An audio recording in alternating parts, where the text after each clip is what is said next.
Welcome back to the channel. I'm going to be starting a series ranking the top 10 players at each position for Major League Baseball going into the 2026 season, starting with the catchers. And the criteria for this list is obviously the main goal is what do I think you are going to do upcoming. So what you've done in the past matters, but this isn't a 2025 ranking. Just because you were better in 2025 doesn't mean I think you are going to be better in 2026 and so on. However, obviously past stats do matter most. And getting right into the list. Starting off at number 10, I have Francisco Alvarez of the New York Mets. I am a huge fan of Alvarez, but specifically his bat, because addressing elephant in the room, this guy stinks with the glove. However, while I think in previous years, catcher defense was one of the most valuable things in this sport, specifically framing, with the new ABS system, I know it's only two successful challenges per game, or sorry, two challenges per game if you get two wrong. However, with that system coming in, I think framing is a lot less valuable. Obviously, I still think there is some value to it.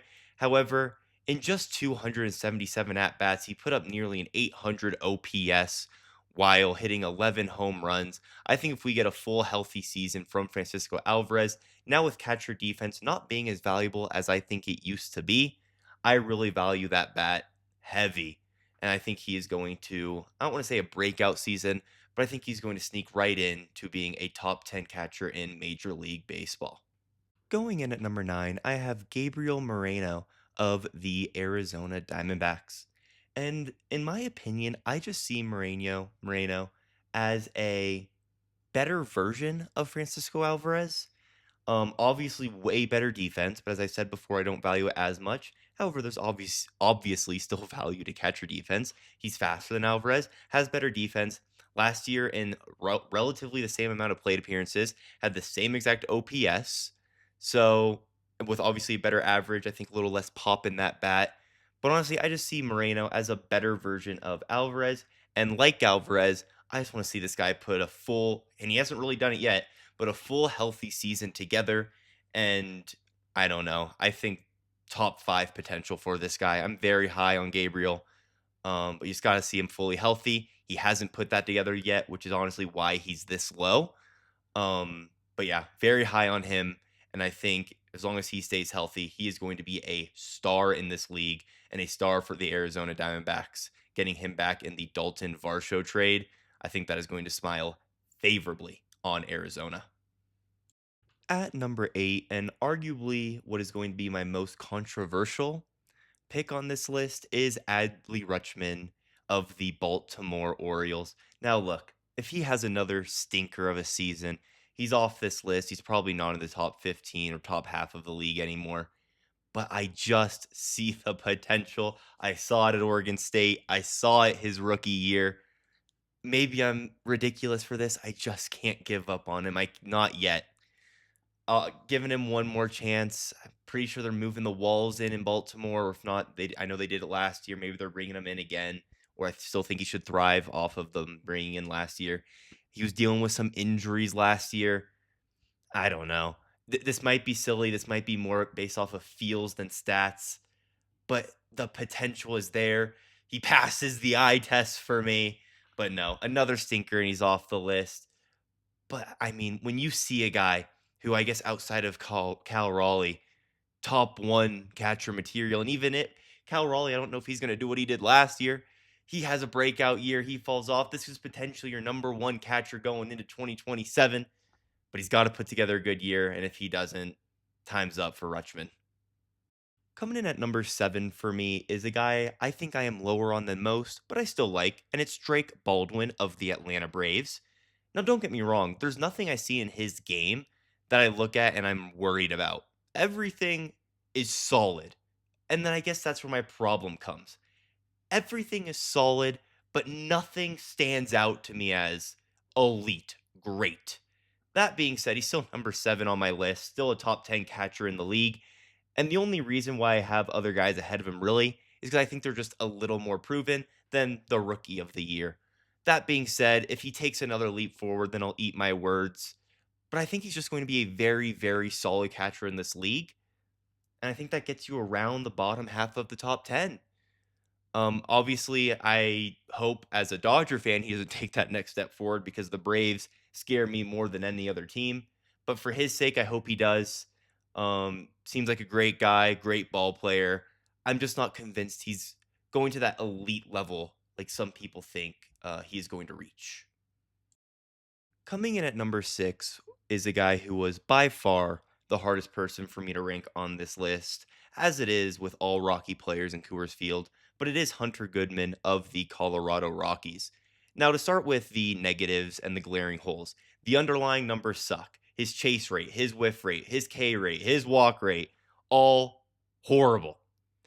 That being said, I got to look at what he did last year. Last year, with zero protection in the lineup, granted at Coors, 31 homers, 278 average, 843 OPS, and going into next year compared to some of the other players below him, he does get to play at Coors, which I think will provide some better stats.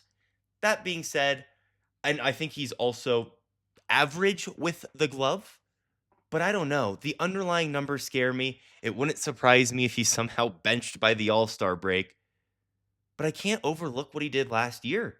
No protection in that Rocky lineup, probably the worst lineup in history, and he's arguably the best catcher in the National League, at least up to the All-Star break. Very impressed by Hunter Goodman.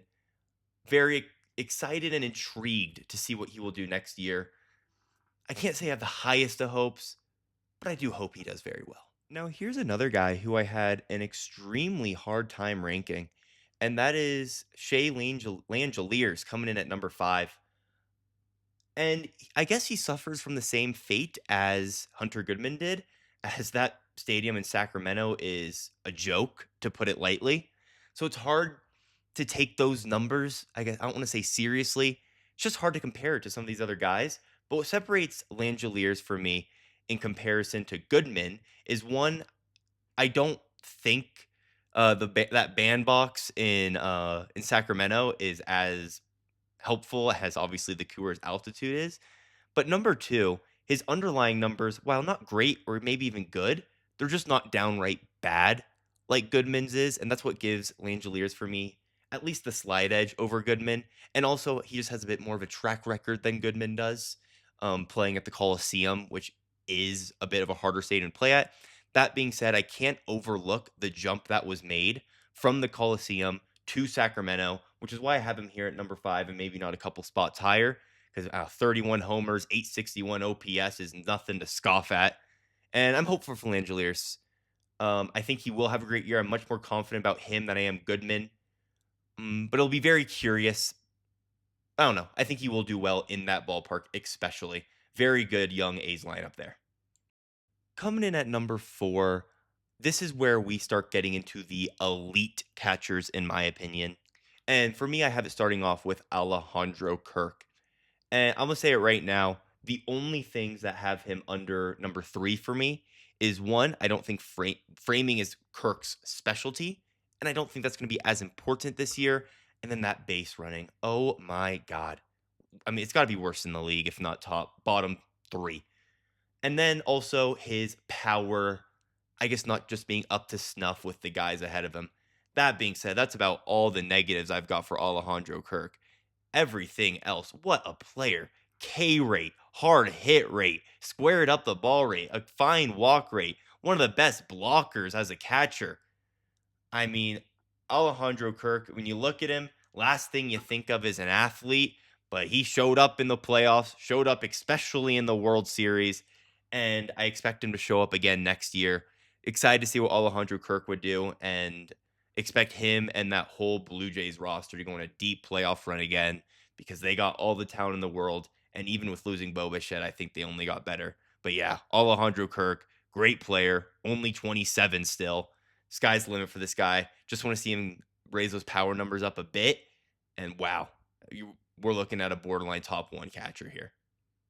Coming in at number 3, I got William Contreras. And now these next 3 are the guys where I don't need to say much and you understand their greatness, but I'm still going to say a bit. I know last year was a bit of a down year, at least in comparison to 2024 and 2023, but I'm not too concerned. It was still a great year. Still put up 3.9 WAR, still had 754 OPS. He was still great. Maybe not that same William Contreras we're used to, but I'm not worried. I think he's going to bounce right back to that level next year. Um, I mean, what last year he had 17 home runs. Year before that, he had 23. His OPS the year before was 831.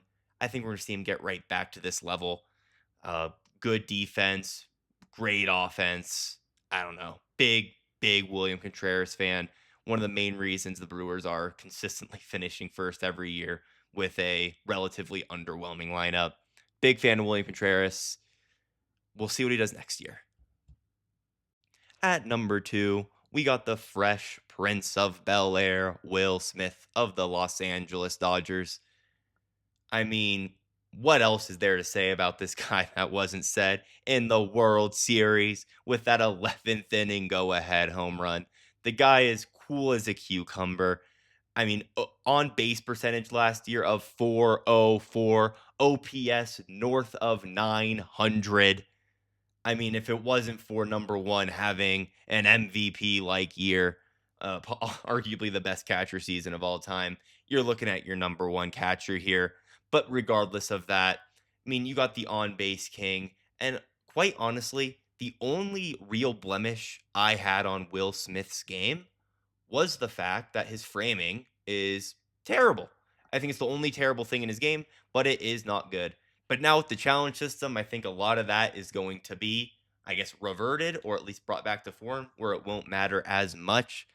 But wow, Will Smith, uh, I'd say before that home run, an underrated piece in this Dodger lineup. Now I think a little more people know about him, but Will Smith, absolute stud. I mean, not much else to say. Dodgers are not winning these last two World Series, and they're especially not winning this last one without Will Smith. And at number one, to nobody's surprise, it is Cal Raleigh. And I will start this out by prefacing I do not think he is going to be his 2025 self going into 2026. That being said, if Cal Raleigh's just half the player he is, or half the player he was in 2025, you're still looking at your number one catcher in baseball. I mean, just get a load of these numbers: 60 home runs, an OPS of 948, on base percentage of 356 while only having a 247 average. And that's thanks to a walk rate of 13.8. I mean, he's an elite framer as well. One of the best defensive catchers in all of baseball. He's got the power, he's got the defense. I would like to see that average raised a bit, but when you're hitting 60 home runs, 948 OPS, it really doesn't matter. But if I had one blemish, I suppose it is that. Also, his whiff rate and K rate could use some work as well. So if he does regress, at least in the homer department, I do think his whiff and K rate need to, I guess, lower. However, if he's just half the player he was, he's still the number one catcher in baseball. I I'm very curious to see what he is able to replicate going into 2026. But yeah, Cal Raleigh, number one, not a debate. And that is my top 10 catchers going into the 2026 season. Let me know if you guys agree, disagree, if you enjoyed, and I will see you in the top 10 first baseman episode. Thanks for watching.